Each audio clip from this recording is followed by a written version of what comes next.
Bom dia, pessoal, tudo bem? Bom dia a todos. Agradecemos aí a presença, a participação de todos vocês. Mais uns 2 minutinhos nós já estamos iniciando. Estamos recebendo aqui alguns contatos do pessoal que já está entrando. Tivemos algo em torno aí de 200 inscrições para esse evento. E, enfim, um evento bastante interessante que nós pensamos para levar aí conhecimento para vocês e discutir os principais aspectos, né, relacionados a, então, a questão, né, a esse tema tão interessante que diz respeito ao ICMS na base do PIS e COFINS, né? Muitos anos aí de discussão, tivemos então, nesse ano de 2021, né, o julgamento tão esperado, agora, né, no mês de maio. Então, nós nos propomos aí a fazer um evento, né, discutindo um pouquinho algumas questões aí legais, tributárias e contábeis, né, a respeito, então, desta recuperação do ICMS, né? Nós temos recebido muitas dúvidas, muitas consultas a respeito desse processo. Então, nós definimos, então, fazer este evento para discutir um pouquinho, né, essas questões, tá? Então, mais alguns minutinhos, nós já estamos iniciando. Aqueles que não puderem participar, né, o evento ficará, então, gravado, e depois nós vamos mandar, então, o nosso agradecimento, juntamente com um link que poderá ser acessado, né, posteriormente, para que vocês possam, então, assistir no momento aí mais oportuno. Está comigo aqui a nossa equipe, né, representando aí Goiás, né, o nosso gerente, né, responsável pela área tributária aqui da nossa unidade, o Ronaldo Pereira. Bom dia, Ronaldo, tudo bem? Bom dia, Rodrigo, tudo bem? Meus cumprimentos a todos presentes aí nesse evento e muito obrigado pelo convite. Bacana. Estamos também aqui com a nossa coordenadora aí de projetos, né, tributários de recuperação, Sandra. Tudo bem, Sandra? Bom dia. Olá, bom dia, tudo bem com vocês? Acho que eu estou com algum problema na câmera, mas estou ouvindo a todos. Prazer estar com vocês também. Sem problemas. Estamos aqui também com o doutor Alexandre Limiro, que é sócio da Limiro, né, e Saliba Advogados, né, aqui de Goiânia, né? Nesse momento eu estou em Goiânia, no nosso escritório aqui da nossa unidade, né, que atende todo o Centro-Oeste. O Limiro tem um escritório aqui local e executa trabalhos aí, né, também na área tributária. Bom dia, doutor Alexandre Limiro, tudo bem? Bom dia, Rodrigo, Ronaldo, Sandra, demais ouvintes. Prazer estar com vocês para a gente aprofundar sobre esse tema. Cada dia ele está longe de ser liquidado, né, Rodrigo? Cada dia ganha sempre um capítulo essa novela. Perfeito. Vamos falar aí de todos os pontos, enfim, esperamos cobrir aí, né, todas as dúvidas, eventualmente não podendo, né, não conseguindo, não tendo resposta para algum ponto, a nossa equipe também, né, estará junto conosco via chat, e vocês podem enviar, então, né, os principais aí questionamentos, ou eventualmente depois do evento, a gente acaba enviando aí as nossas considerações. Bom, 11h04, vamos dar início, então, ao nosso evento. E, então, pessoal, com relação ao tema do ICMS na base do PIS e COFINS, né, nós tivemos aí, né, o nosso julgamento, né, da repercussão geral no dia 13 de maio, né, de 2021 pelo STF, que foi o recurso extraordinário, né, o 574.706, né, onde nós tivemos, então, a definição, né, dessa discussão que vinha décadas já, né, fazendo anos, né, fazendo a discussão sobre a questão da inclusão do ICMS na base, né, e nesse dia, então, ficou definido que o ICMS realmente, de fato, não compõe, né, a base de cálculo do PIS e COFINS, também ficando definido que o ICMS, né, que não deve ser, né, composto, é o ICMS, né, destacado nas notas fiscais, tá? Depois desse julgamento, logo na sequência, nós fizemos um evento, discutindo um pouquinho, né, enfim,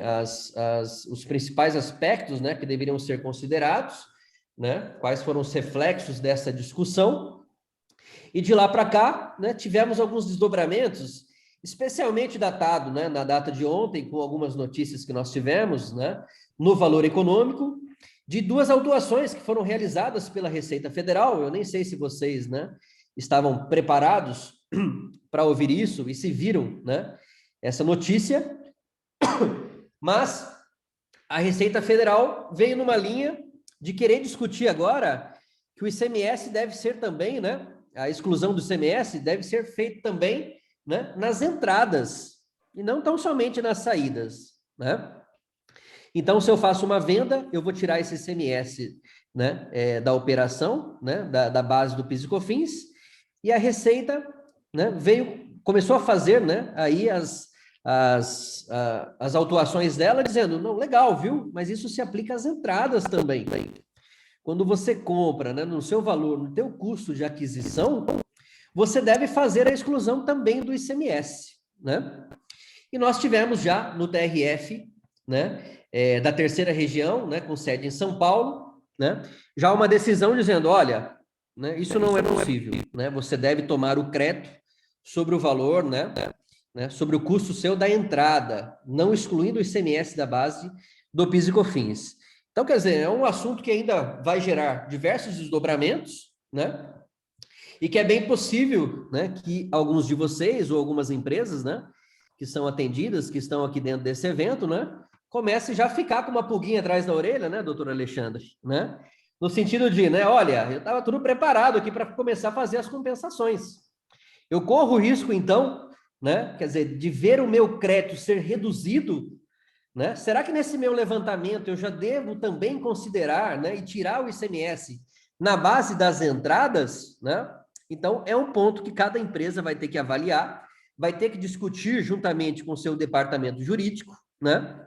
E, se for o caso, já tomar as medidas judiciais, né, com relação a esse tema, né, para que seu direito, então, seja preservado ou que a gente não tenha, né, algum tipo de surpresa mais para frente, né? Fato é que nós não tivemos ainda, né, a publicação do acórdão, o doutor Limiro já vai colocar para nós, né, sobre esses aspectos. Então, tem muita coisa ainda para rolar, né, a respeito desse tema, e nós, então, devemos ficar bastante atentos, tá? Vamos falar, então, um pouco sobre o aspecto legal, o aspecto também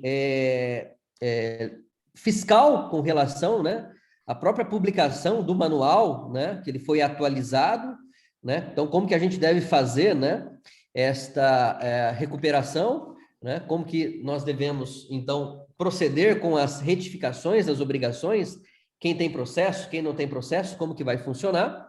E aí os aspectos de compensação, né, os aspectos contábeis de contabilização e como que nós vamos oferecer a tributação, né? Devo oferecer a tributação? Em qual momento? No momento do trânsito em julgado, né?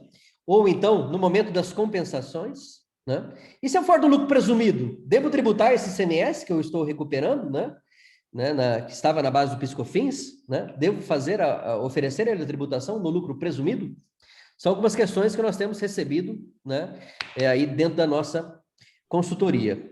Bom, abrindo um pouco a palavra aí para o doutor Alexandre Limiro, o assunto já estava resolvido, doutor Alexandre, agora tem esse, vamos dizer assim, um reviravolta, a Receita colocando algumas questões, né, a respeito de tirar esse crédito da entrada também.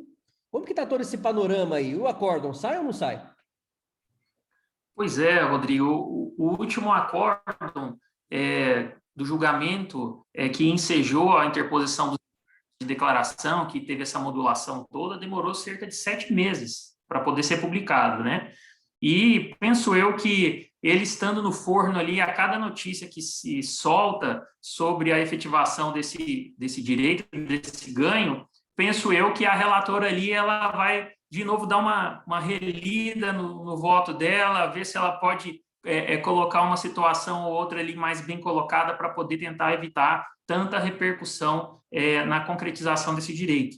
Então, a grande surpresa que nós obtivemos ontem, né, foi a notícia, né, que já está havendo autuações de empresas, algumas que já procuraram efetivar, né, a recuperação desses valores de PIS. Agora, vindo à tona a discussão da entrada, né? E, bem, como é que é o panorama que está até hoje, então, né? Só para a gente retomar esse assunto. A Procuradoria, recentemente, né, no dia 24 de maio, Procuradoria da Fazenda Nacional, ela soltou um comunicado preliminar para a Receita Federal, em que ela disse, realmente é o ICMS destacado nas notas fiscais, tem a questão da modulação, os pedidos que foram protocolados até 15 de março de 2017, tudo bem, retroagem os últimos 5 anos da sua apresentação, sejam pedidos judiciais ou administrativos. Após isso, somente a partir daí é que se recuperariam valores anteriores. A princípio, todos ficaram assim, surpresos com essa posição da Procuradoria, né? Então, então a situação está caminhando para consolidação, mas quando nós observamos, né, os detalhes dessa comunicação, a gente vê que ela é apenas um pedacinho, um início de todo o procedimento administrativo que está sendo tomado ainda dentro da administração tributária para poder efetivamente manifestar qual é a posição dela de como vai cumprir a decisão do Supremo Tribunal Federal.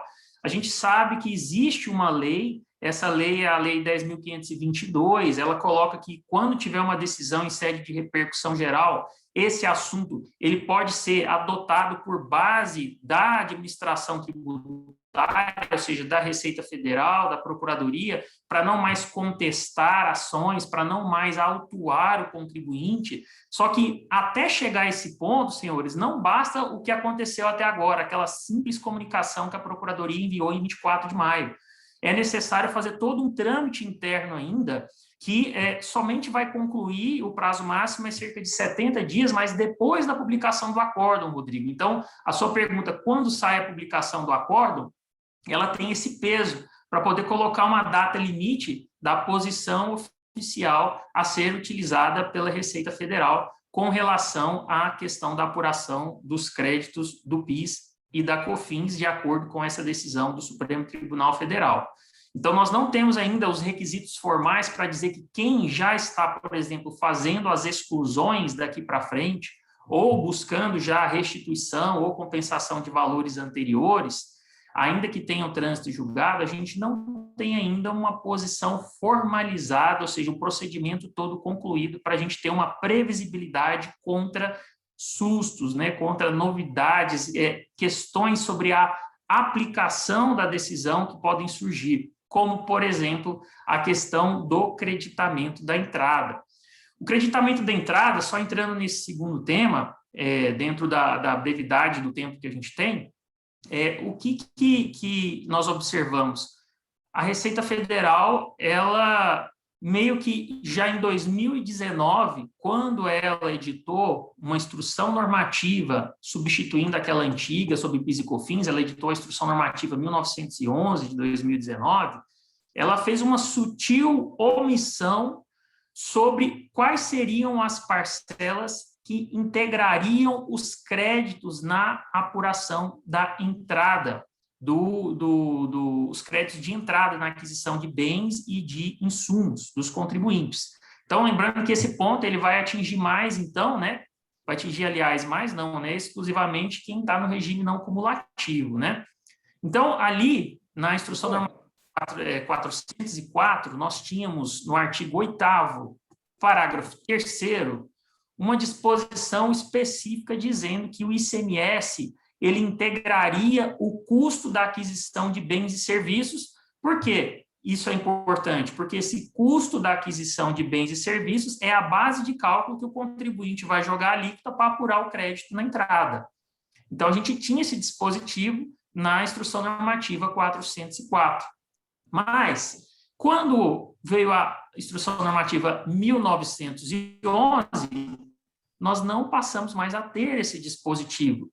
E agora, com essa notícia que o Rodrigo comentou, né, que veio no Valor Econômico de ontem, a gente já vê casos em que a Receita já mostra por que não foi uma omissão tão descuidada, mas sim planejada, no sentido de que, a partir, então, de 2019, da vigência dessa instrução normativa, ela teria aí uma abertura para dizer que poderia fazer também o nome é até paralelismo, né? Da mesma forma como se entende nas saídas para apuração do débito de PIS e COFINS, aplicar esse mesmo critério na entrada. Bem, é mais uma discussão que está se avizinhando para os contribuintes. É claro que todos aqueles que são mais prudentes, né, mais cautelosos, e a gente tem visto isso em casos comuns, né, Rodrigo? O cliente já fala, vou adotar o mesmo critério da saída, eu vou adotar na entrada, mesmo que aparentemente não haja uma base legal para isso, mas eu vou adotar. E nisso deve já, então, a empresa, através do seu jurídico, a recomendação é essa, ingressar com uma ação para poder esclarecer esse ponto e evitando que haja aí a prescrição na recuperação de valores que, por acaso, tenham sido recolhidos a maior por adotar essa sistemática. O que nós não queremos ver de jeito nenhum, e isso causa preocupação, é que quando a gente fala em autuação, a gente fala da possibilidade de aplicação desse entendimento sobre a apuração de créditos retroativamente. Então, agora o contribuinte acha que vai ter um valor para recuperar, mas, de repente, retroativamente, a Receita refaz o cálculo da apuração de crédito. Imagine só se, em razão disso, gera algum recolhimento a menor, e isso acaba gerando multas, né, para o contribuinte. Então, é uma situação extremamente desagradável.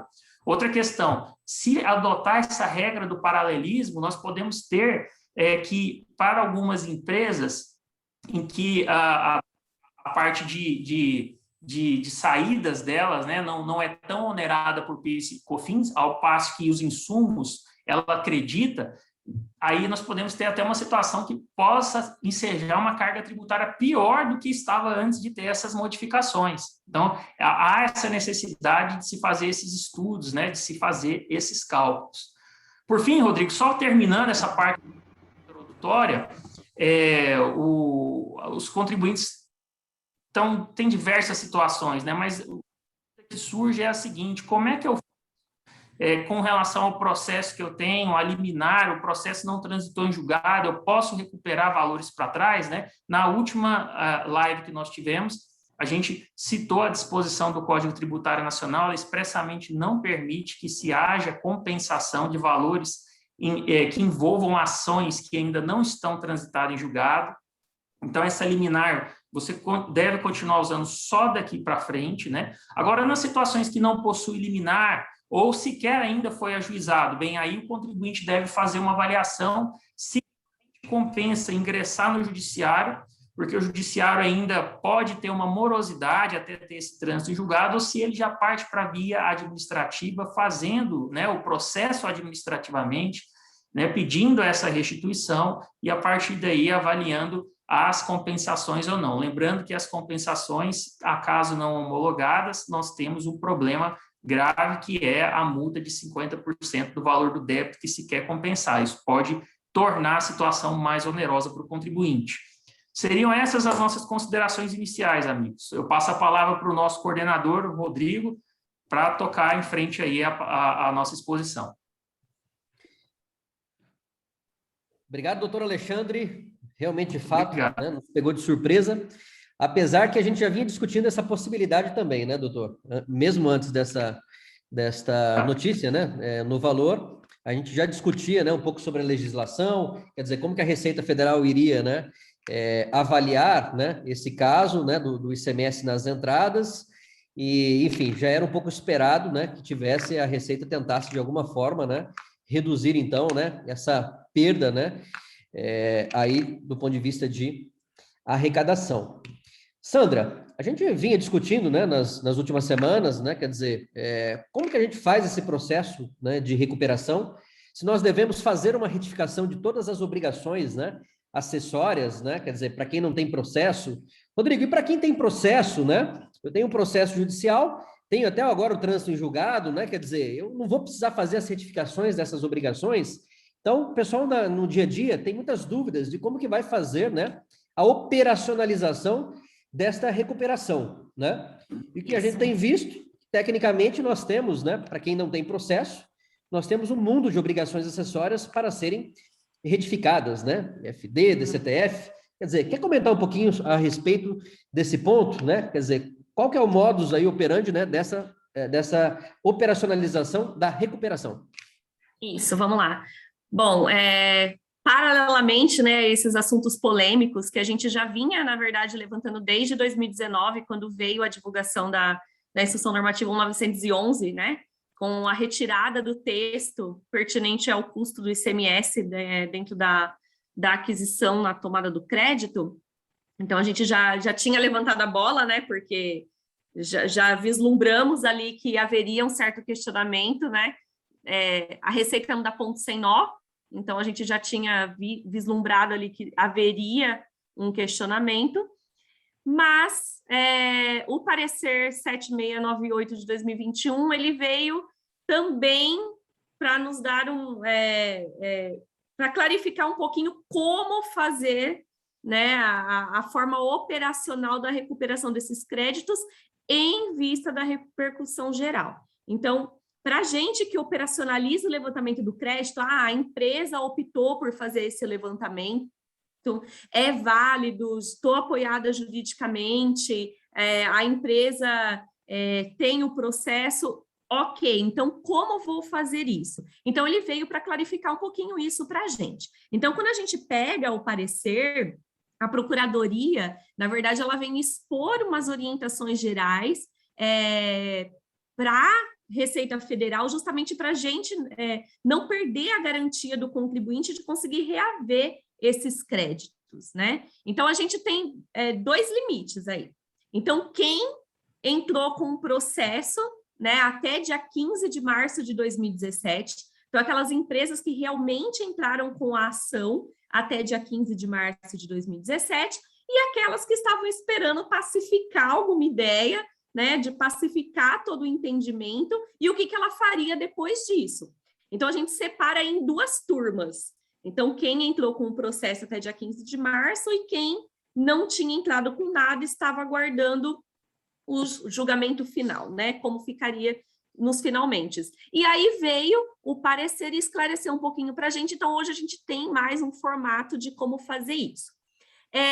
Para quem já estava com o julgamento e tem o trânsito em julgado, a gente já tinha um pouquinho mais claro isso, né, de como fazer. Então, quem tem o trânsito, né, que fique bem claro isso, como o doutor Alexandre falou, a empresa, para recuperar, ela precisa ter o trânsito em julgado, né, ela precisa ter isso para fazer a recuperação anterior, de 5 anos para trás da data de ação. Então, todo esse levantamento até a data do trânsito em julgado, ela é feito um montante homologado isso por um processo diretamente na Receita Federal, e a partir daquela data, né, do trânsito em julgado, ela já faz a exclusão diretamente na obrigação acessória. Então, a partir da data do trânsito em julgado, ela já faria a exclusão diretamente na FD Contribuições. Mas e quem não entrou com processo? É aí que estava a grande questão, né? Para quem não entrou com processo, a partir do dia 16 de março de 2017, cria-se esse direito de excluir o ICMS destacado em nota da base das contribuições. E aí vem o manual com a seção 11 e 12 esclarecer como fazer esse processo. Não é um processo simples, né? Temos como base, eu faço um levantamento e lanço tudo em uma obrigação acessória, né? Normalmente, os nossos clientes já vêm com essa sistemática, né? Posso lançar em ajuste, né? E daqui para frente começar a fazer a recuperação na obrigação acessória? A consultoria sempre bate na tecla disso, já foi assunto de discussão, não somente com a exclusão do ICMS na base do PIS e COFINS, mas sempre que você faz um levantamento de crédito anterior em que você não ajuiza um processo, a orientação da Receita Federal sempre é que você retifique as obrigações anteriores, né? Por quê? Porque o crédito de PIS e COFINS, ele é estritamente vinculado com a receita do período em que ocorreu. E para eu fazer isso, eu preciso vincular a obrigação do período, né? Isso fica muito claro com a seção 11 e 12 do novo manual da FD Contribuições. Ele coloca num quadro claro, sim, grifado em letras bem gritantes para o contribuinte ver. Se você quer recuperar de 16 de março de 2017 até agora, você precisa retificar as suas obrigações, período a período, demonstrando a exclusão do ICMS na base do PIS e da COFINS da época. Então, excluindo o ICMS da época, tá? Por quê? Porque isso vai aludir, inclusive, toda a atualização da Selic conforme os meses em que ocorreu. Então, é trabalhoso, é um processo mês a mês, principalmente para quem faz a exclusão, a escrituração detalhada, nota a nota. Existem particularidades, né? Então, quando a gente pega a FD Contribuições, existem empresas que fazem a escrituração individualizada pelo registro 670, que aí eu tenho a escrituração do ICMS em campo próprio, e essa exclusão, esse valor do ICMS vai refletir no campo da base do PIS e da COFINS, ou seja, o valor do item menos o valor do ICMS vai refletir no valor da base do meu PIS e da minha COFINS, nota a nota, né? A aplicação da alíquota vai me gerar um valor do pagamento indevido, né? Que seria do pagamento a maior no período. E quem faz o registro consolidado, né? Quem faz pelo 6081, pelo 6085? Não tem campo de ICMS. Como que eu vou fazer isso? Eu tenho um campo de desconto para escriturar. Então, eu vou pegar o valor do ICMS do período e aí vejam, né, que tem um grande vínculo com o SPED fiscal, tem um grande vínculo com o que eu informo nos meus XMLs, né? Porque aí tem todo um cruzamento para eu realizar.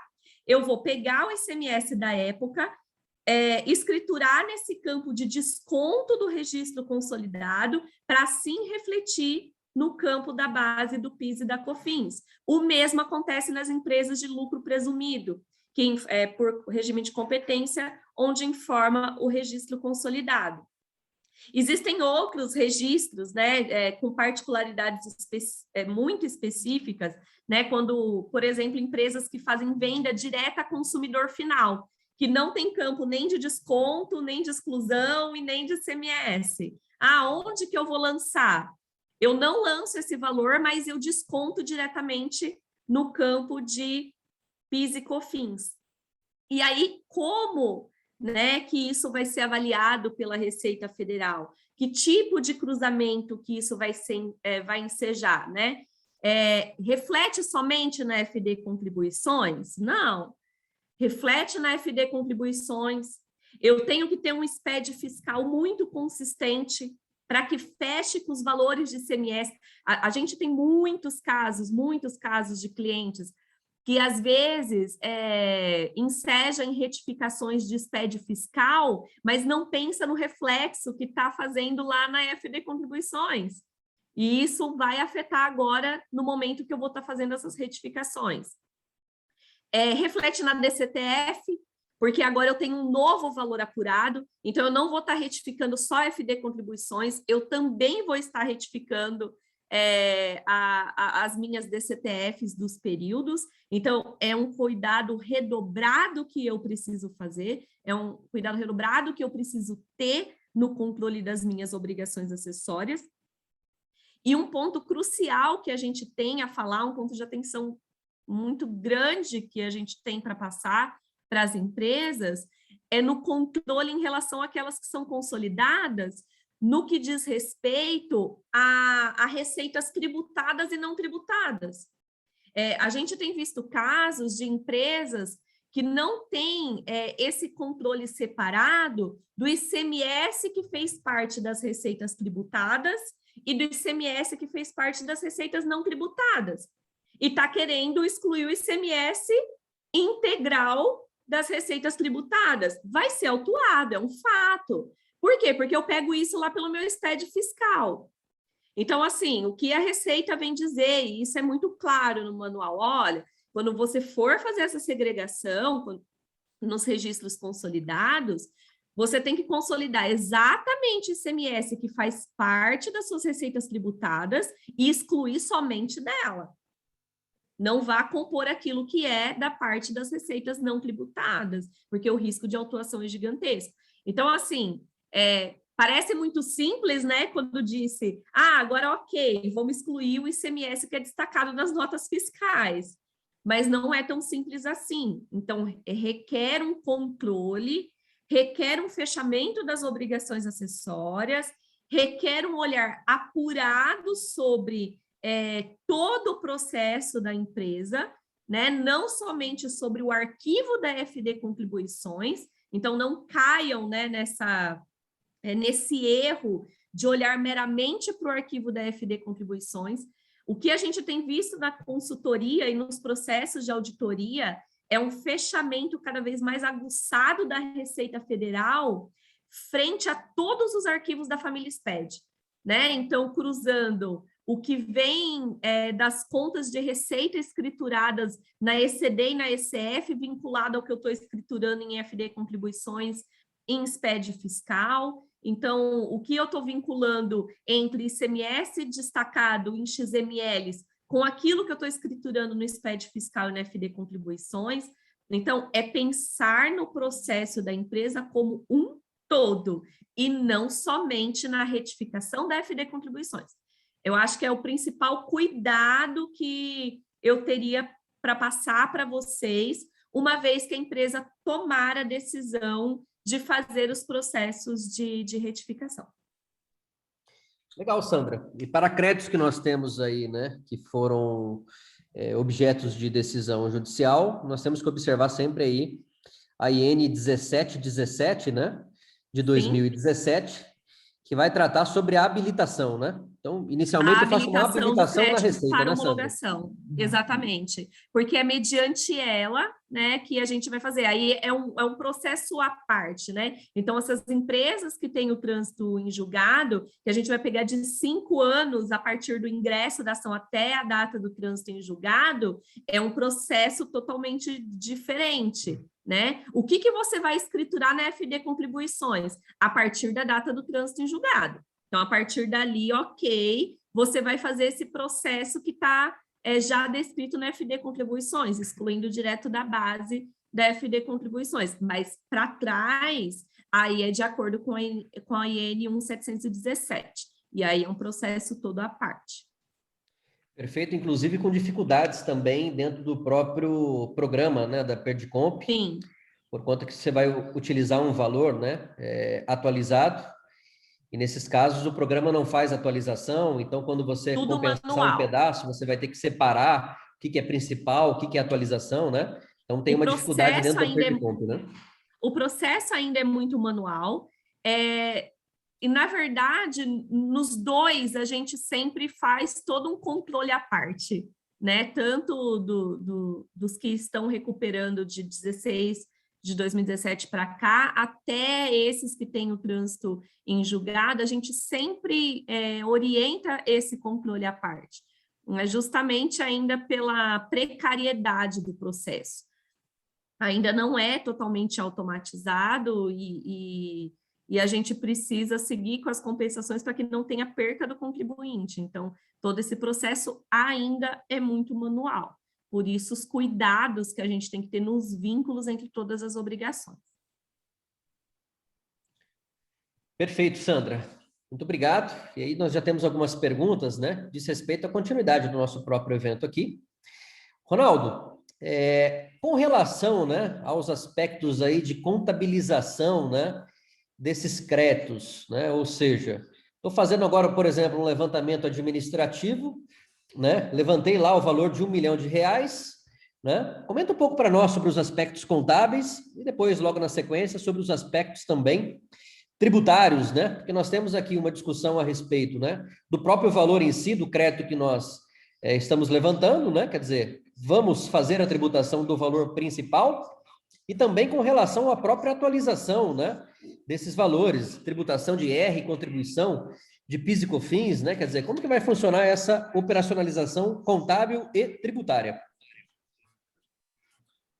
Tudo bem, Rodrigo, vamos lá. Eu vou comentar um pouquinho aqui sobre os aspectos contábeis, inicialmente. E, em princípio, né, o tratamento contábil dispensado por cada entidade, antes da modulação dos efeitos, do STF dependia de uma análise criteriosa, né, da situação específica, levando em consideração a situação do processo, né, o teor da respectiva decisão transitada em julgado, e a existência ou não, né, de confiança razoável na mensuração do valor desse eventual ativo, né? E decorrente desse assunto também, né, teria que ver a adequação dele junto à norma contábil, se encaixaria dentro do conceito de ativo contingente, né, que de acordo com as normas contábeis não deveria ser reconhecido nas demonstrações contábeis de acordo com o item 35 lá do nosso CPC 25. Portanto, né, só para contextualizar como é que era feito, né, a contabilização desse ativo antes da modulação dos efeitos do STF, até o julgamento, né, dos embargos declaratórios, a orientação de uma forma geral era a contabilização após o trânsito julgado da ação, né, após o trânsito julgado. E na grande maioria dos casos recomendava-se, né, o reconhecimento desse ativo à luz, né, da solução de consulta COSIT 13/2018, né, de forma mais conservadora, né, considerando ali o ICMS a recolher e não o ICMS destacado na nota fiscal. Basicamente, essa era a regra geral, né, antes da modulação dos efeitos do STF. Tá? Outra situação que vale a pena ser comentada também é que até então, né, as entidades que tinham as ações em trânsito julgado já haviam reconhecido esse crédito tributário, né, nas suas demonstrações contábeis. Existia uma orientação, né, do próprio ofício aí da CVM de janeiro de 2021, CVM que regula aí as empresas de capital aberto, mas sempre norteia, né, os conceitos contábeis para as demais entidades também. Recomendava-se a divulgação, né, em notas explicativas, esclarecendo, né, a metodologia do cálculo, os julgamentos e as explicações detalhadas, né, sobre o fato, né, que foi reconhecido nas demonstrações. Portanto, após a decisão do STF, com o julgamento, né, dos embargos declaratórios, agora em maio de 2021, e a divulgação também do parecer SEI, né, 7698 de 2021 da PGFN, da Procuradoria, ficou esclarecida a modulação dos efeitos, bem como foi definida a metodologia do cálculo, né, que é o ICMS destacado na nota fiscal. Então, foi esclarecido após essa decisão. Diante disso, em muitas circunstâncias, a compensação ou ressarcimento dos valores pagos a maior referente a esses créditos tributários mencionados é uma questão apenas temporal. Mesmo que nos casos em que a entidade ainda aguarda o trânsito julgado do seu processo, né, uma vez que a matéria já está definida, né, torna só uma questão temporal e que torna a realização praticamente certa, à luz, né, do item 33 do CPC 25. Né, trata a realização desse crédito tributário como certa. Nesse sentido, se for praticamente certo que ocorrerá a entrada de benefícios econômicos para a entidade, o ativo e o correspondente ganho devem ser reconhecidos nas demonstrações contábeis no período em que ocorrer essa mudança de estimativa e eventual provisões reconhecidas devem ser revertidas, né, caso já tenham sido reconhecidas no passado. Tá? Porém, um adendo que eu quero destacar aqui é a necessidade, né, de uma avaliação caso a caso, né, pois podem haver cenários específicos de cada entidade, o que tange a questões processuais. Sendo assim, é importante avaliar a ação judicial, visto que pode haver, né, algumas situações que impedem que a realização desse ganho seja praticamente certa. Sendo assim, se houver algum vício, né, na ação judicial, essa orientação geral que estamos passando aqui pode variar. Tá? Sendo assim, a orientação geral nossa é de que se deve reconhecer nas demonstrações contábeis este crédito tributário, mesmo não tendo trânsito julgado, e para os casos de ações já transitadas e julgadas e registradas nas demonstrações contábeis à luz da solução de consulta COSIT 13/2018, o reconhecimento da diferença da metodologia do cálculo. Tá? É importante esclarecer também que os valores a serem registrados nas demonstrações contábeis, nessas condições, devem ter estimativas confiáveis, né, e documentação suporte disponível, ou seja, todo o levantamento do cálculo, né, da exclusão do ICMS da base de cálculo do PIS e da COFINS, detalhado por documento fiscal, considerando a metodologia de cálculo estabelecida, né, na decisão do STF. Ok? Diante disso, destacamos que é importante também que as entidades estejam preparadas, né, tendo ao menos uma estimativa do valor desse crédito tributário. E caso não tenha, que seja realizado o mais breve possível o levantamento desses valores. O que tange às boas práticas contábeis, não é? A maioria das empresas já devem ter essas estimativas prontas, né? Uma eventual desculpa da empresa de que ainda não fez o cálculo e que agora vai começar a calcular, não será bem vista, né, pelo mercado, né? E por uma eventual auditoria também, tá?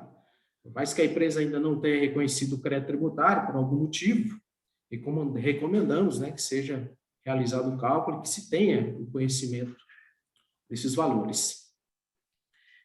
Portanto, a nossa orientação é de que as entidades já devem reconhecer o ativo e o ganho decorrente dessa exclusão do ICMS, da base de cálculo das contribuições sociais PIS e COFINS, né, a partir dos esclarecimentos, com a modulação dos efeitos, com a definição da metodologia do cálculo, né, e não só relativa ao período de 16 de março de 2017 em diante, mas sim de todo o período para os casos, né, de ações judiciais ingressadas até 15 de março de 2017. Ou seja, a partir desse momento, após a decisão do STF, né, já temos as condições de mensurar esses valores do crédito tributário. Então, com relação aos aspectos contábeis, são esses os meus comentários, tá? Agora, falando um pouquinho agora dos aspectos tributários, né, a gente tem algumas situações polêmicas, né? Mas o primeiro ponto aqui é esse ganho, Ronaldo. Será que eu devo tributar ele ou não? O que o Rodrigo bem comentou aí no início, né? Para as empresas de lucro real, se essa despesa, né, foi computada como despesa dedutível em períodos anteriores, né? Se esse valor aí que está sendo recuperado foi computado como despesas dedutíveis em períodos anteriores, eu vou ter que oferecer a tributação, sim. E aqui na Conscamp, a gente acaba recebendo vários questionamentos aí. E no lucro presumido, como é que é a tratativa, né? Eu vou ter que tributar também? Não, no caso, o lucro presumido, não. A gente não vai ter que tributar esse ganho. E, aprofundando um pouquinho mais aqui nos aspectos tributários, a gente tem dois pontos polêmicos, né? Dois pontos polêmicos, que é o momento do oferecimento da tributação dos ganhos, desse crédito tributário, né, e a tributação do juros Selic, dos créditos tributários, que seria a atualização, que para algumas ações aí é um montante bastante relevante, né, em virtude do tempo, né, que se levou a chegar a esse esclarecimento, né. A primeira grande polêmica no que tange a tributação aí do imposto de renda e da contribuição social é a questão temporal, né? Em que momento eu vou oferecer a tributação? Qual o momento, né? A Receita Federal, né? O entendimento administrativo, em tese, já está claro, né? Ou seja, a Receita já se pronunciou através de uma solução de divergência do COSIT, número 19, lá de 2003, e através também de um ADI, um ato declaratório interpretativo, né? Número 25, de 2003, que o momento, né, da tributação seria no trânsito julgado, ou seja, na sua disponibilidade jurídica. Porém, né, a gente destaca aqui que o artigo 43 do CTN cita disponibilidade econômica ou jurídica, né? Mas, na solução de divergência da Receita Federal, ela cita apenas disponibilidade jurídica e cita que o momento da tributação seria no trânsito julgado da ação. E nessa solução de consulta, ela destaca ali tanto o aspecto material como temporal, né, do momento de tributação aí do imposto de renda e da contribuição social. Porém, né, cabe destacar que, conforme mencionado, né, existem entendimentos divergentes, né? E a maioria dos entendimentos aí, principalmente no judiciário, depois o doutor Libiro pode até complementar um pouquinho, com mais propriedade, né? Que o momento exato, né, o entendimento é que o momento exato dessa tributação seria no ato das compensações do crédito, né? Seria no ato das compensações. Inclusive, a gente vê em alguns aspectos aí, já ouviu dizer também que existem decisões favoráveis, né?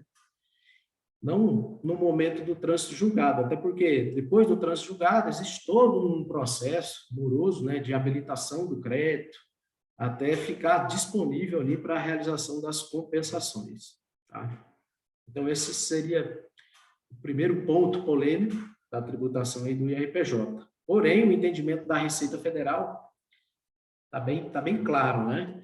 Então, se nós optarmos em fazer a tributação aí, considerando as compensações, fica claro que existe o risco aí do questionamento administrativo aí por parte da Receita Federal, tá bom? E a outra grande polêmica é com relação à tributação do juros Selic, né, referente à atualização desse crédito tributário decorrente da ação judicial de exclusão do ICMS, da base de cálculo do PIS e da COFINS, né? Mais uma vez, né, referente a essa situação, o entendimento administrativo, ou seja, o entendimento da Receita Federal, é também que o momento, né, da tributação é no trânsito julgado e que deve ser oferecida a tributação porque é considerado uma receita nova, né? O ADI, o Ato Declaratório Interpretativo número 25 de 2013, lá no seu artigo 3º, fala, né, que os juros incidentes sobre indébito tributário recuperado é receita nova, e sobre ela incidem imposto de renda e contribuição social, e mais PIS e COFINS. Então, nesse caso aqui, nota-se que, além do imposto de renda, temos também o PIS e COFINS, né? Então, o entendimento administrativo da Receita Federal é nesse sentido também. Porém, no que tange aí a tributação dos juros Selic, existem entendimentos controversos, visto que os juros Selic relativos a indébito tributário, ele tem um caráter indenizatório e não remuneratório, em virtude da recomposição ali da inflação ao longo do tempo. E essa é a grande polêmica, que são objeto de ações judiciais, né, questionando a tributação desses juros Selic, né? E quando falamos aí em caráter indenizatório, né, a gente entra em duas vertentes, né? Seria lucro cessante ou dano emergente? O grande entendimento aí é de que esse juro indenizatório, né, teria natureza de dano emergente, né? No princípio, essa é a grande briga aí nas ações judiciais. Até porque seria uma recomposição, né? Uma recomposição de um prejuízo que o contribuinte teve, né? Porque, na verdade, o que aconteceu é que o Estado cobrou algo indevido, né? E o judiciário já decidiu ser indevida essa cobrança, tanto é que está mandando recuperar o valor, vamos dizer assim, né? Ou seja, a cobrança indevida do Estado e o contribuinte recolheu o valor, e ao receber esse valor de volta, né, acrescido de juros, né, isso é considerado um dano emergente porque houve uma recomposição de um prejuízo. E não foi um lucro cessante, um lucro que eu deixei de ter. Não foi um lucro que eu deixei de ter. E, na verdade, eu me dispus daquele capital para poder recolher o tributo. Sendo que, na verdade, se eu não tivesse me disposto desse capital, esse capital poderia estar sendo investido no negócio. Então, em tese, seria esse o conceito.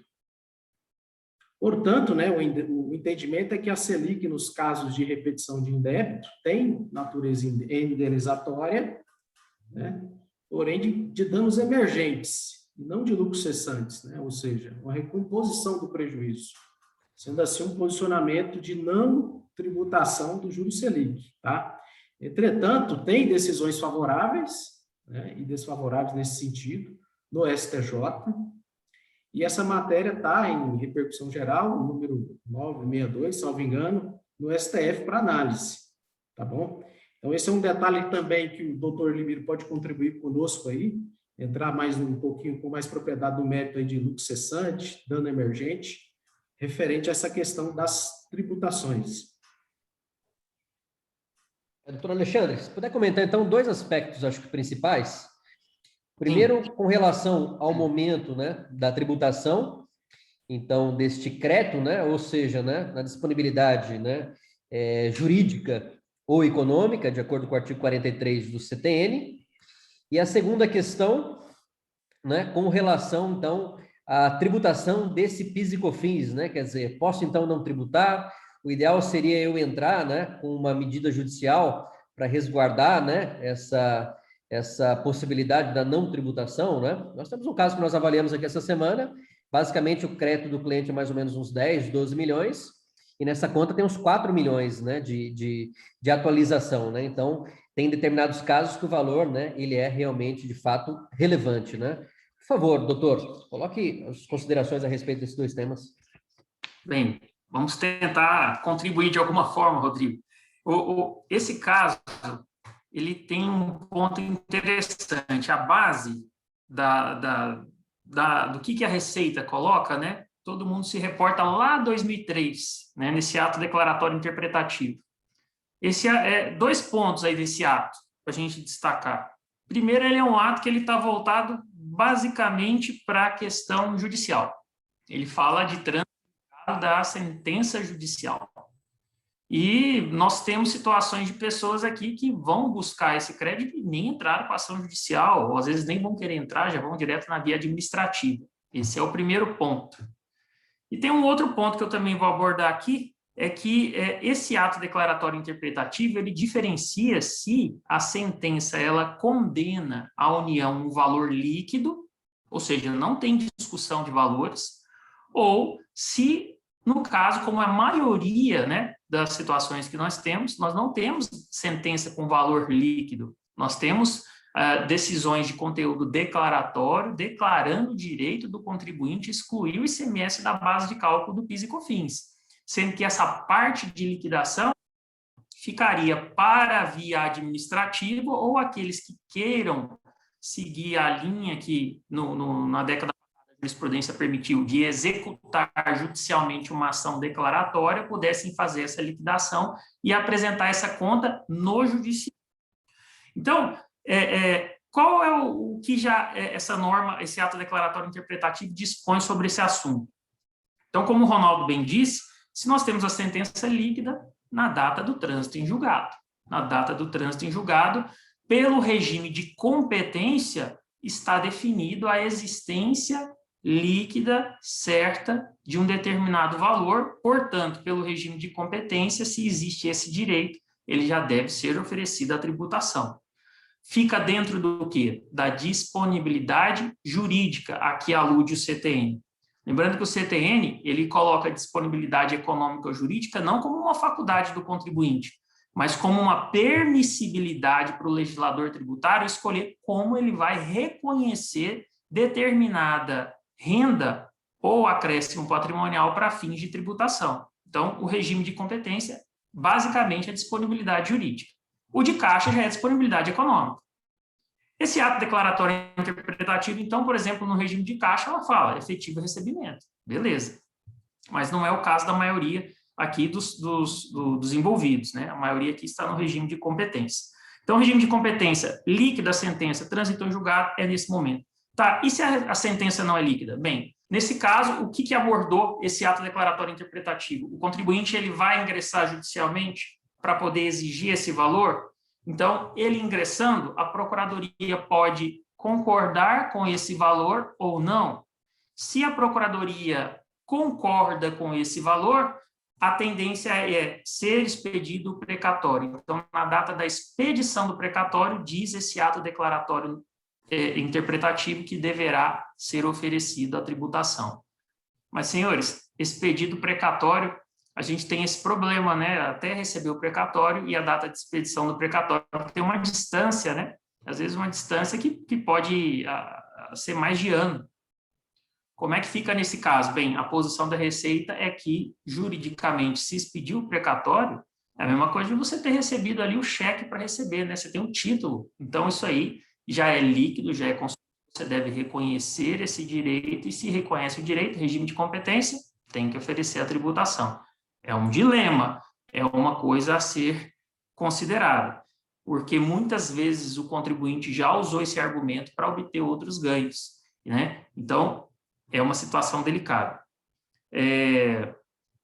Agora, e se a Procuradoria não concordou com esse valor?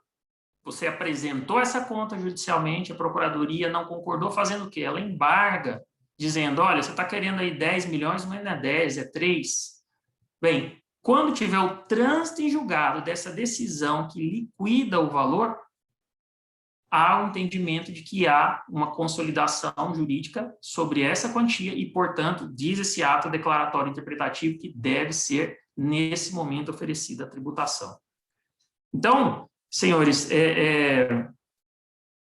fica uma situação de injustiça para aquelas pessoas que, às vezes, têm que oferecer uma tributação tão alta, né, por estar consolidada a situação, mas ainda não recebeu. Isso cabe à posição do contribuinte preventivamente buscar, né, uma posição judicial que assegure a ele essa tributação quando da efetiva compensação. Aí, nesse caso, ele vai ter que desenvolver a tese de que a expedição do precatório não atende todos os requisitos para que a receita seja reconhecida pelo regime de competência. O valor está quantificado, mas diante do cenário não é efetivamente algo que lhe possibilite a disponibilidade jurídica. Então, esse é o ponto, tá? Você ter um precatório ou ter uma sentença, né, que se tem o valor liquidado, seja lá na ação originária ou nos embargos, você pode dizer que tem uma disponibilidade jurídica sobre esse valor? É controverso esse tema. A gente sabe, por exemplo, ali que a lei que regula a compensação diz que você não pode, por exemplo, ceder isso para um terceiro e o terceiro poder compensar. Então, será que existe essa disponibilidade jurídica necessária ao regime de competência mesmo? É uma questão que tem que ser desenvolvida. Agora, por fim, e aqueles que não partiram para a via judicial e vão fazer na via administrativa? Né? Essas pessoas, qual é o momento que a gente tem por reconhecido o regime de competência efetivado? Essas pessoas vão passar por um dilema. A Instrução Normativa 1717, lá de 2017, ela praticamente criou um requisito para que o contribuinte tenha que necessariamente cumprir ele para poder pedir a restituição, a compensação, que é a retificação de todas as situações anteriores, a todas as obrigações acessórias anteriores. Inclusive, tem contribuintes que têm situações que nem existia FD Contribuições ainda, era lá na DACOM, né? A FD Contribuições em si, né, o Ronaldo, a gente esteve conversando, a Sandra, a gente ainda tem dificuldade, mais de 5 anos você não consegue retificar, né? Olha a situação que o contribuinte passa, né? Qual é a posição dos tribunais administrativos, no CARF, por exemplo, sobre essa questão? Olha, o contribuinte não tem que condicionalmente primeiro retificar para depois ter o direito, se ele conseguir comprovar o seu crédito. Então, como é que entra a questão da retificação? A retificação é muito positiva para o contribuinte, porque evita essa parte de ter um processo administrativo que no CARF, por exemplo, pode arrastar até uns 10 anos, para você já colocar direitinho ali na sua FD, a Receita poder verificar que existe o crédito, ela busca ali a fonte, FD Contribuições, FDS, né, Sandra, igual você falou, tudo certo, ela pega e homologa.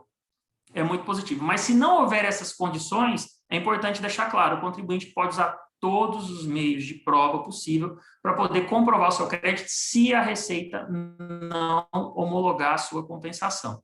Só que isso, pessoal, a gente está dizendo que vai começar uma nova briga jurídica. Isso é terrível.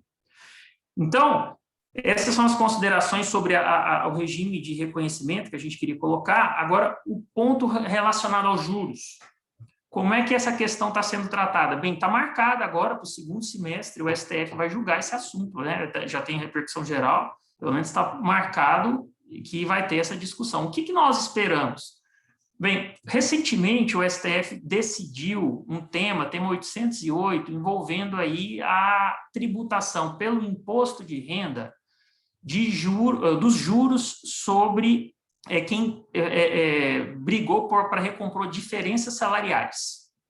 Bem, é um assunto que não é exatamente o mesmo, mas ele tem uma conotação parecida, porque naquela diferença salarial, quando você recebe, vem algum juro ali embutido. Qual era a natureza disso? O Supremo entendeu, isso aí não é natureza remuneratória, isso aí é uma natureza indenizatória, né? Diferenciando o que o Ronaldo pediu aí para a gente observar, o dano emergente, você está sendo, o juro, ele não é um dano que surgiu em razão daquela situação.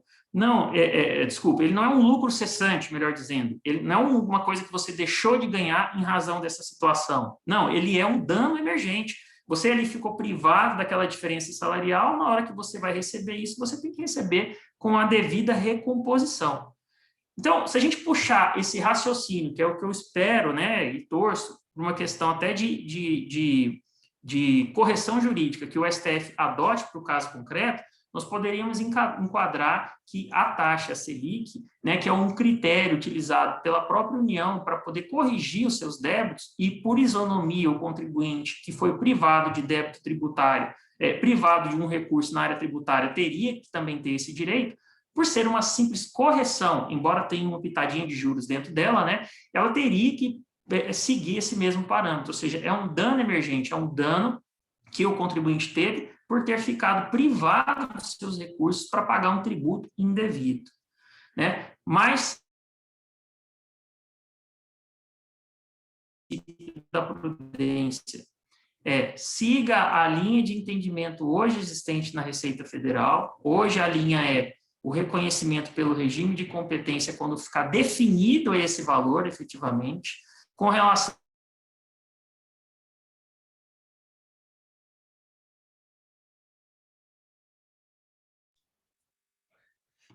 Doutor Alexandre, está cortando um pouco o seu áudio? Inclusive, eu acho que caiu nesse momento, né? Voltei, Rodrigo? Vocês Agora me sim. ouvem? Agora sim. Alô? Agora sim.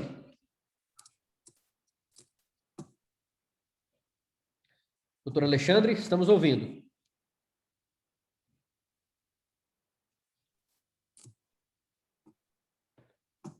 Está com um probleminha de áudio aqui. Só Me ouve, Rodrigo? Sim, estamos ouvindo. Opa, troquei aqui a conexão. Então, a posição para quem no regime da prudência, o que fazer, né? Siga a orientação da Receita Federal tanto quanto possível. Então, reconheça para fins tributários quando efetivamente tiver a consolidação desse valor, né? Seguindo o ato declaratório interpretativo, e os juros também. E busque, né, claro, essa discussão no âmbito administrativo através de uma ação declaratória, evitando assim que essa instabilidade, essa insegurança venha acompanhado de multas e correções sobre aparentemente um crédito que todos estão esperando recuperar. Então, essas seriam as nossas orientações, senhores. Perfeito. Temos boas discussões aí, né, a respeito no judiciário ainda, com relação a esse tema, né, mas que pode representar realmente, de fato, aí uma redução, né, na tributação com relação, então, a essa própria atualização, né, com relação à tributação, então, do imposto de renda e da contribuição social. Do PIS e COFINS, no primeiro momento, né, quer dizer, nós devemos tributar, né, se não me engano, esse tema, doutor Alexandre Limiro, ele trata mais do imposto de renda e da contribuição social, né? Não teria esta abrangência para PIS e COFINS também, né? Ah, sim, certo. Isso, exatamente. Se a gente olhar a Lei 9.718, né, de 98, nós temos lá que essas variações monetárias serão tratadas como receita financeira. Bom, muito bem. Realmente, de fato, é um tema bastante interessante. Nós passamos um pouco do nosso horário. Nós vamos abrir aí uns 10 minutinhos para as perguntas. Temos alguma situação aqui. Temos algumas perguntas aqui no nosso chat, daí eu vou endereçando aqui para vocês. Deixa eu ver se... Pessoal, se alguém quiser também abrir o áudio, se alguém quiser abrir o áudio também para fazer as perguntas, também facilita. Oi, doutor, você ia colocar algum... Não, eu que falei, Rodrigo. Eu fui respondendo conforme eu já fui vendo aqui, aí eu fui conversando com o pessoal no chat, para ir agilizando as dúvidas, mas eu respondi para todo mundo, então todos podem ver as respostas, porque às vezes também é a dúvida que todos têm. Não, legal. Ficou alguma pergunta aí sem resposta, pessoal? Quiser abrir o áudio e colocar? Fica à vontade. A gente terá uns 10 minutinhos aí, 15 minutinhos aí para as perguntas.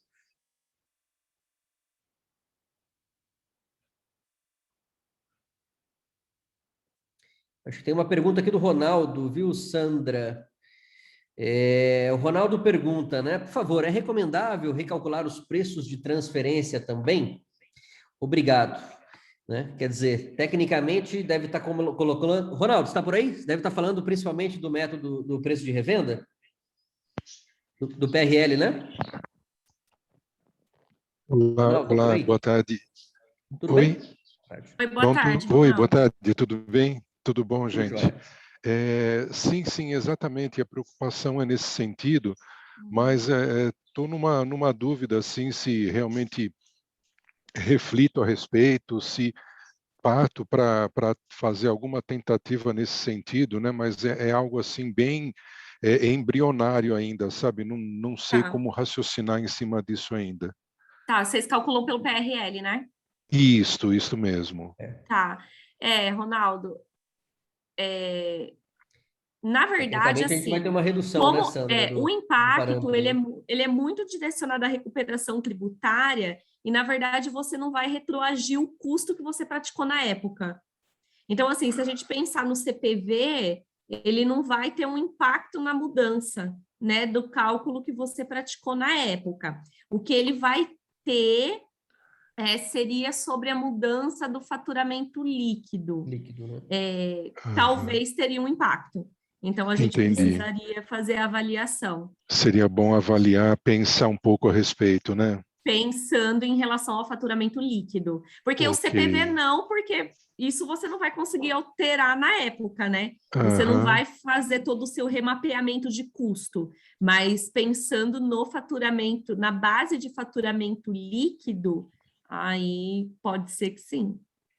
O preço parâmetro vai ficar menor, né, Sandra? Eu vou acabar reduzindo ele, né? Você vai acabar reduzindo o parâmetro. O parâmetro vai ficar menor, né? Então, quer dizer, que tem reflexo, tem, viu, Ronaldo? Agora a questão é evitar de se mexer isso para trás, né? Ou de repente começar a recalcular agora para frente, né? Se vai compensar fazer isso. É verdade. Eu acho que o ideal realmente é fazer um ensaio mesmo, né, para ver Pelo o menos para tipo ter uma de ideia, né? reflexo, Só né? administração de risco mesmo, sabe?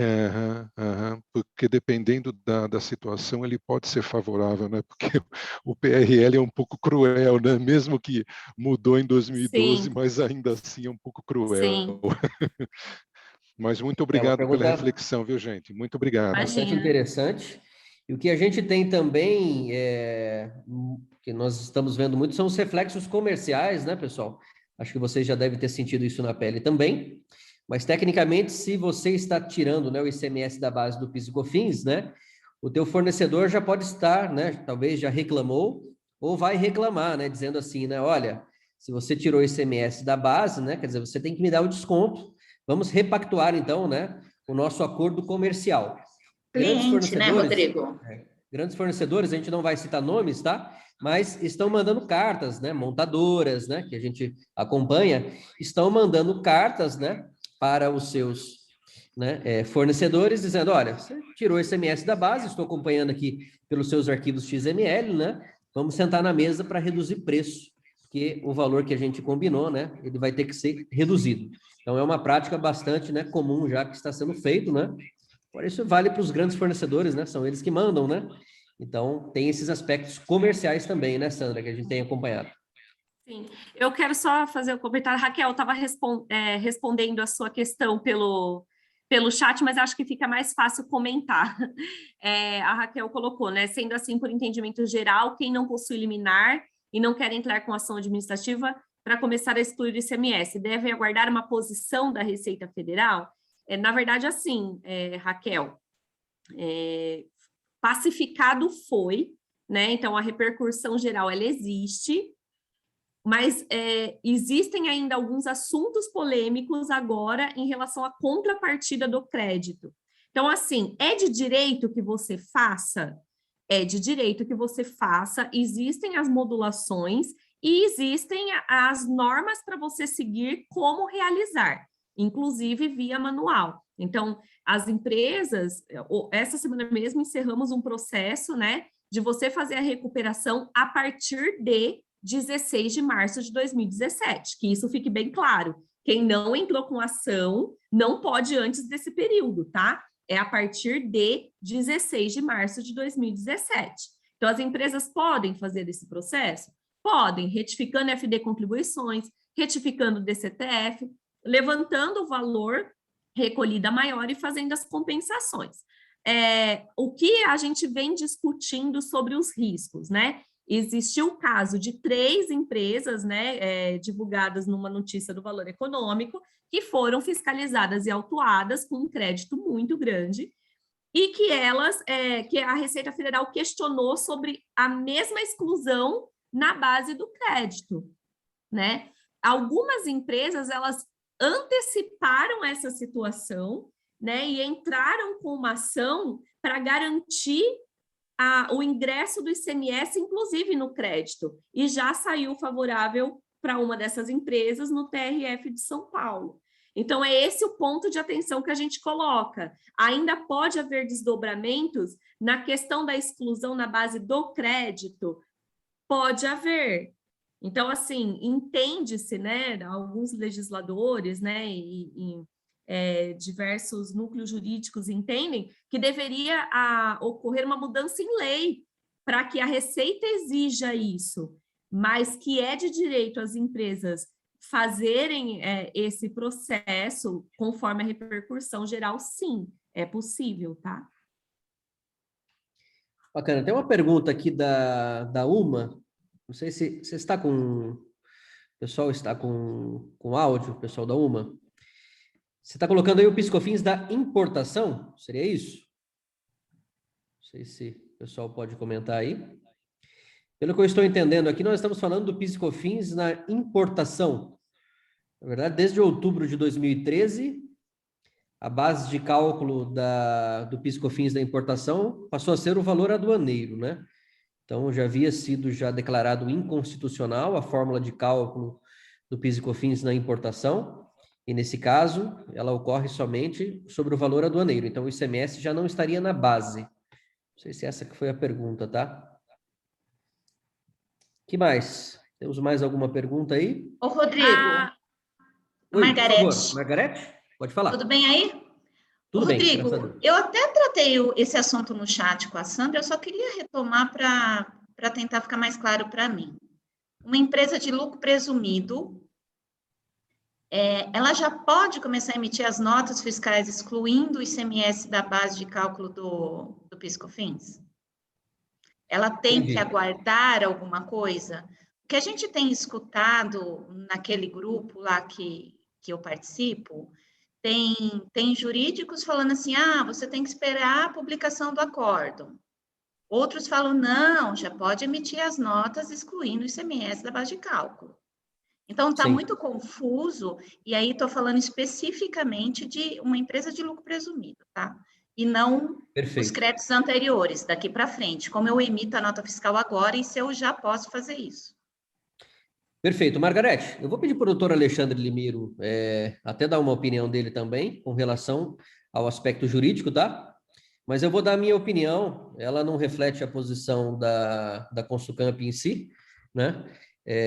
Até reflete, né? Mas estou falando por mim, né? Porque a linha da Consucamp também tem sido nessa linha de raciocínio, mas, enfim, estou falando como Rodrigo, né? Sócio da Consucamp. Nós não temos ainda todos os elementos, né? Jurídicos, vamos bem dizer assim, para poder estar fazendo isso, que o ideal seria aguardar, então, a questão do acórdão, né? Mas a nossa posição é que as empresas já podem fazer a exclusão, né? Inclusive, a própria Receita Federal já atualizou seus manuais dizendo como isso deve ser feito, né? Então, no meu entendimento, é que, né, nós já podemos fazer isso. Rodrigo, se a empresa fosse sua, você já estaria fazendo? Sim, desde o julgamento, né? Ou melhor, a partir de 1º de junho, eu já estaria fazendo esta redução, né?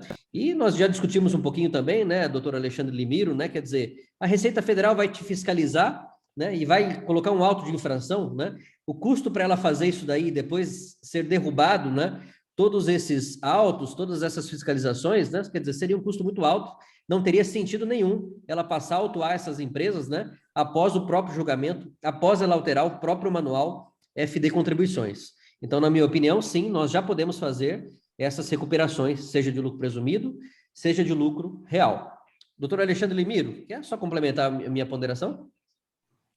Sim, efetivamente, no âmbito do processo, né, enquanto ainda não houve a publicação dos embargos, a gente não tem o trânsito ainda, ou seja, o processo está andando. Mas hoje você já tem uma tese divulgada pelo Supremo e a noção, pela certidão do julgamento dos embargos, que a única coisa que alterou isso aí é para os processos ajuizados depois do dia 15 de março, os efeitos vão ser diferenciados. Mas que existem os efeitos, hoje existe. Para quem entrou antes, para quem entrou depois, todo mundo sabe que o que está acontecendo hoje, que é a pergunta da colega aí, né? Nós temos essa posição nova do Supremo, há uma inconstitucionalidade e há apenas um processo da Receita em adaptar os seus procedimentos para poder dar efetivação a isso. Então, o contribuinte que já começa a proceder dessa forma, dificilmente a Receita Federal entrará numa briga para dizer, por exemplo, não, ó, o ICMS destacado na nota fiscal, você tem que incluir ele na tributação. Agora, com relação à questão do XML, questão das notas, eu necessariamente preciso fazer essa exclusão, essa informação, ou o meu fornecedor está me mandando uma carta para poder falar assim, ó, eu quero que você me exclui, olha, eu tenho algumas divergências nesse ponto, sabe por quê, senhores? O PIS e a COFINS, diferentemente do ICMS, ele não é um tributo indireto, no sentido de falar que, olha, necessariamente o PIS e COFINS juridicamente está sendo repercutido para quem está comprando. Por quê? Porque os critérios de apuração de crédito do PIS e COFINS não estão necessariamente associados ao valor do PIS e COFINS que incidiu sobre quem efetuou a venda.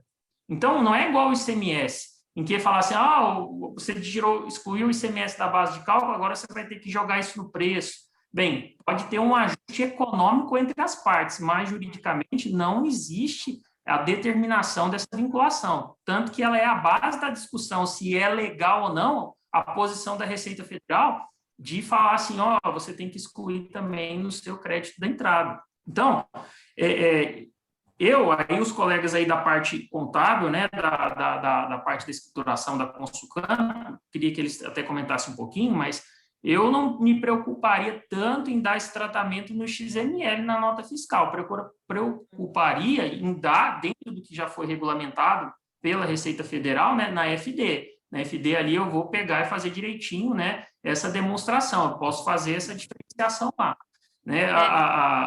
Não necessariamente numa fiscalização que for vincular o que está de PIS e COFINS destacado no XML com o que está na apuração, vai ter necessariamente que bater. É claro que isso pode surgir dúvidas lá na frente, até dos auditores, pedir esclarecimento, né? Mas o momento hoje, né, a gente tem muitas dúvidas, muitas instabilidades, como é que a Receita vai fazer, como é que a Receita vai agir. Você já ir alterando ali no XML, não sei se eu alteraria já nesse momento. Deixaria isso bem claro, sim, na apuração, ali na FD. Né, Sandra? O que você acha? É uma coisa até que eu tinha citado para a Margarete no chat, né? Normalmente, qualquer alteração em XML, a gente aguarda a nota técnica do manual do XML, né? Vinculada ao manual do contribuinte no XML. E isso a gente ainda não teve.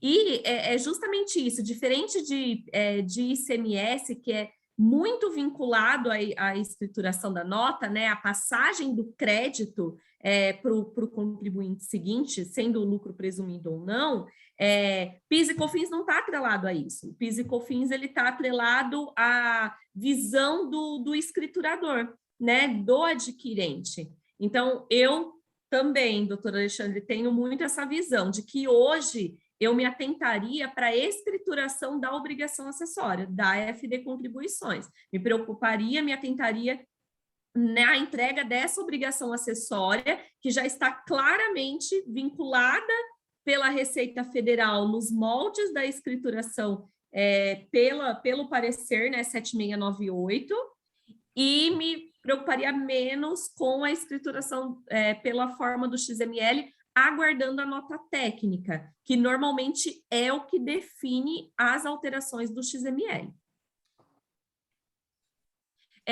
Pessoal, acho que só a Rose Bento que queria fazer uma colocação quando a gente estava falando do transfer, né, Rose?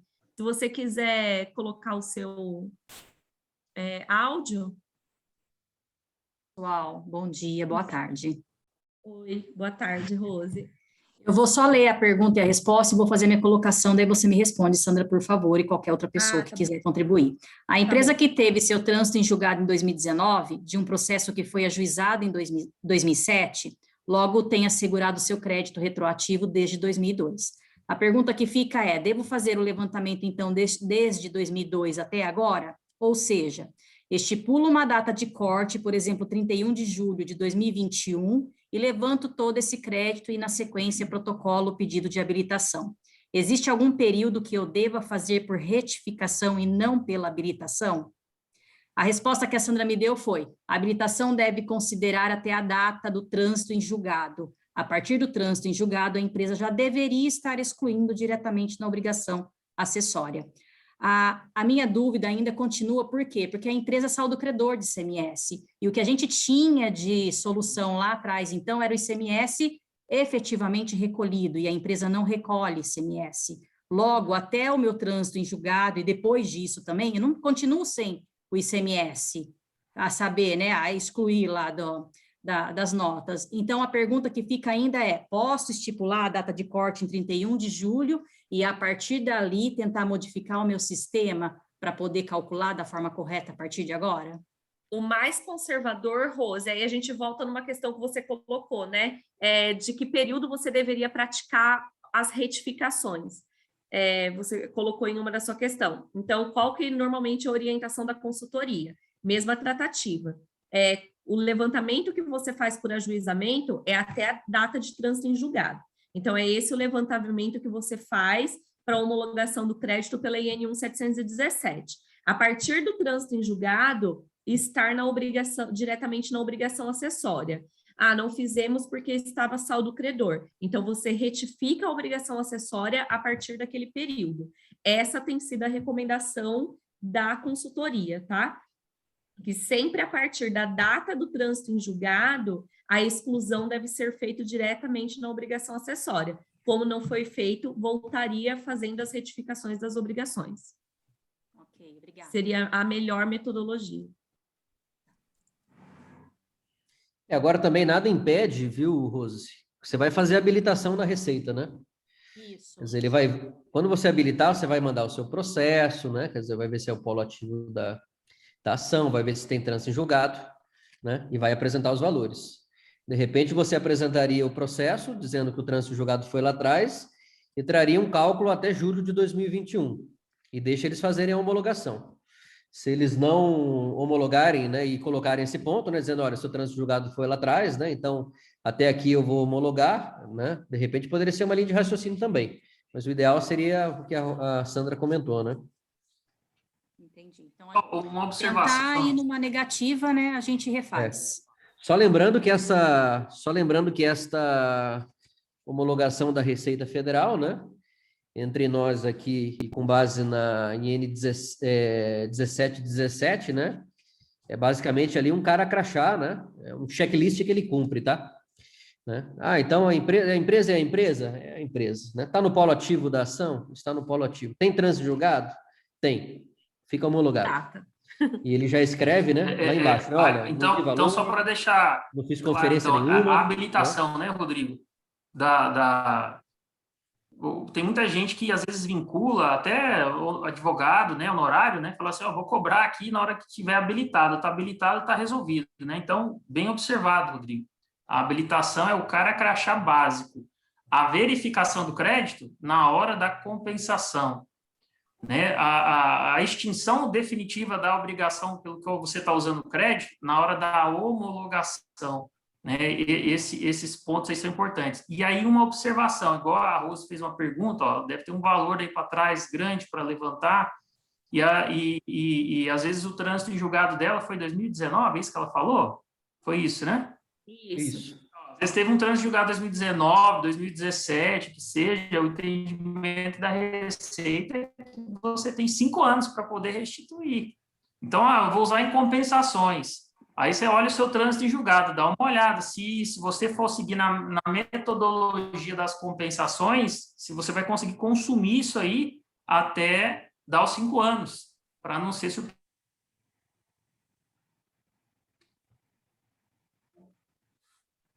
Cortou aqui, doutor Alexandre, acho que caiu. Então, é um ponto importante aí a ser destacado, né? Alô? Oi, agora voltou, doutor. Pode falar, doutor. Voltou, né? Sim. Então, a observação que eu queria colocar, o entendimento da Receita é que, a partir do trânsito em julgado, 5 anos para poder ser consolidada a restituição, a compensação. Então, é importante observar se dentro dos créditos que o contribuinte vai consumir no planejamento dele, por exemplo, em uma compensação, se ele consegue fazer isso em 5 anos. Se não, vai lá no finalzinho e pede a restituição do que ficou em aberto. Perfeito. E só a título de informação, pessoal, nós temos um cliente que fez uma habilitação indevida na Receita de um valor superior a aproximadamente 2,5 milhões a mais, tá? Receita Federal habilitou, ela não olha nada, tá? Olha lá a documentação e dá uma assinatura embaixo. Não olha valor, tá? Então, tivemos essa experiência agora recente, e aí estamos discutindo o que vai ser feito, né? Tecnicamente, ela vai fazer a primeira Perdicomp e vai colocar o valor do processo, né? E aí vai colocar o valor correto. Mas, tecnicamente, a habilitação, né? Não tem auditoria, não tem crivo, né? De análise de valor nenhum, tá? Bom, pessoal, vamos para a última pergunta, então, aqui da Márcia. Última, mas alguém já mandou mais alguma aqui, né? Vamos travar aí, qualquer coisa, a gente vai deixar nosso e-mail à disposição, que já é meio de e-mail, nós temos algumas reuniões agora na parte da tarde. Minha empresa do lucro real não tem liminar pelo meu jurídico. Mesmo assim, faço a exclusão do ICMS e ISS da base do PIS/COFINS, devo parar de me creditar, né? O que me recomenda fazer? Bom, com relação ao ICMS, tá? A melhor orientação seria, né? Se a sua empresa é conservadora, né? Numa posição conservadora, tá, Márcia? Faria a exclusão do ICMS, tá? Da saída e de uma forma conservadora, faria da entrada também. Não quero excluir da entrada, Rodrigo. Busque o judicial por meio, né, de uma orientação jurídica na sua empresa.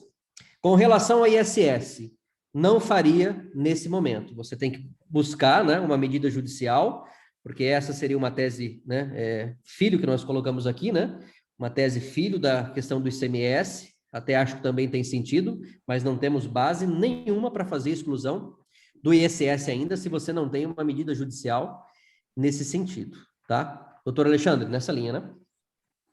Plenamente, perfeito. E Valéria, Sandra, me ajuda nessa, que essa é um pouco mais operacional aí. A exclusão do ICMS dentro do FD Contribuições, a partir de 1º de junho de 2021, deverá ser efetuado diretamente no registro C170. Isso. Sim, de acordo com o novo manual, sim, né, sim, Sandra? Isso. Reduzindo o isso valor mesmo, da base, né? Valéria. O valor do ICMS, né, já está lá no C170, então ele vai refletir diretamente no campinho de base das contribuições. Então, o que vai ser o campinho da base das contribuições? O valor do item menos o valor do ICMS e o valor do campo de desconto, né? Se porventura você tiver algum descontinho. Então, vamos supor, você tem R$1.000 de produto e R$1.000 de produto e R$100 de ICMS. A base das suas contribuições vai ser R$900. Então, é isso que vai estar lá no C170. O ponto de atenção, né, que a gente coloca, isso se você escritura por nota fiscal. Empresa que escritura consolidado pelo 681, 685, é outra forma. Empresa do lucro presumido, é outro jeito. Então, cada forma de escrituração na FD Contribuições tem a sua particularidade. É só esse ponto de atenção que a gente coloca, tá? Mas pelo C170 é assim, o valorzinho que está lá no ICMS corresponde à exclusão. E aí ele vai refletir na base das contribuições. Campo 26, 32, né, Sandra? Que eu estou compartilhando aqui, né? Isso aí. É isso. Aí deveria estar descontadinho lá no campo 26. Beleza? Beleza? Acho que nessa linha, né, pessoal? Mais algum Excelente. ponto? Acho que não, né? Muito obrigado, então. Nós agradecemos a todos. Enfim, podemos fazer depois um evento complementar também, aguardar mais um pouquinho, mais alguma movimentação, mais alguma notícia diferente, né? Tanto no judiciário, com relação também aí às normas da Receita, e nós faremos um evento aí posterior, logo na sequência. Colocamos à disposição, né? Nós vamos mandar então a gravação dessa live com os nossos e-mails e, enfim, qualquer demanda aí, a Consulcamp, né? O escritório também do Dr. Alexandre Limiro, né? Limiro e Saliba, fica à disposição aí de todos vocês. Obrigado a todos, obrigado, doutor Alexandre, obrigado, Sandra, obrigado, Ronaldo. Obrigada a vocês. Obrigado a todos. Até a Obrigado. próxima, se Deus Feliz quiser. estar Prazer, com até a vocês. próxima. Até a próxima. Obrigado.